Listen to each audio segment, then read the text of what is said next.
यह संसदीय डिक्टेशन 100 शब्द प्रति मिनट की गति से उच्च गति अभ्यास प्रतिलेखन संख्या 35 से है।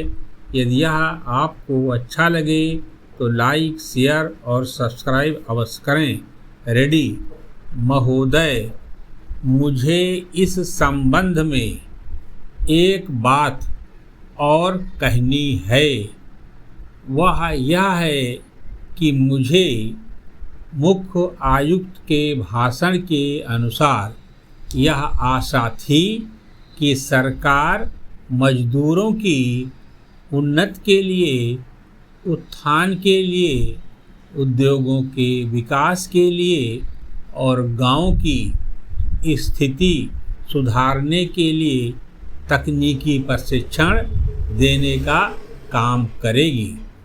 लेकिन ऐसा ज्ञात होता है कि आर्थिक शक्ति सीमित होने के कारण इस ओर कार्यवाही करने की संभावना नहीं रही।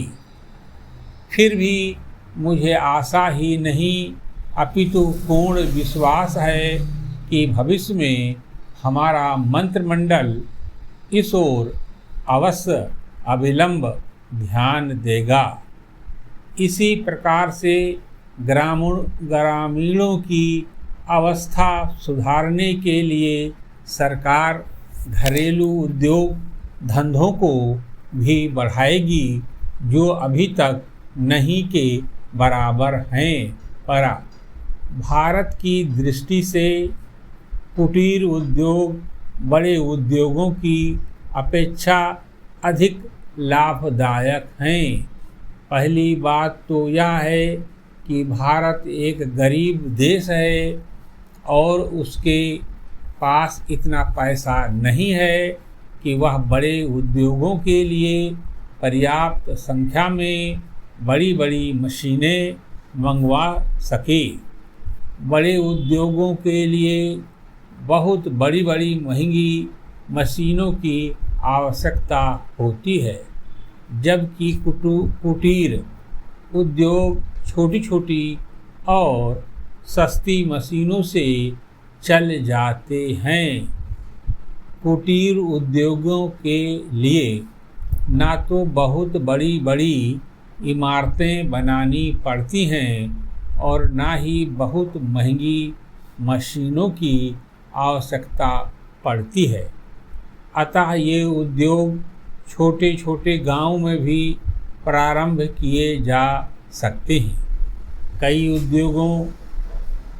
उद्योग तो इतनी थोड़ी पूंजी से भी शुरू किए जा सकते हैं कि उतनी पूंजी प्रायः हर किसी व्यक्ति के पास होती ही है। पर कुटीर उद्योगों में दूसरी बड़ी सुविधा यह है कि इनमें बहुत अधिक मजदूरों की आवश्यकता नहीं होती। एक परिवार के सदस्य ही उस उद्योग को चलाने के लिए पर्याप्त होते हैं। घर के सब सदस्य उस काम में हिस्सा बटा सकते हैं। बड़े उद्योगों में प्रत्येक मजदूर को कोई विशेष कार्य सीखना होता है और उस काम में कुशलता प्राप्त करने में उसे काफ़ी समय लग जाता है। तीसरी चीज़ जो मैं आपके सामने रखना चाहूँगा वह यह है कि जो विचार और सुझाव आपके सामने प्रस्तुत किए गए हैं वह एक पवित्र, शुद्ध और जनता व प्रांत के हित को ध्यान में रखकर ही प्रस्तुत किए गए हैं और मुझे पूर्ण विश्वास है कि बिना किसी दलगत भावना के शिकार हुए आप उनकी जांच करेंगे और यदि वह जनहित की कसौटी पर खरे उतरें तो उन पर कार्रवाई करेंगे। समाप्त।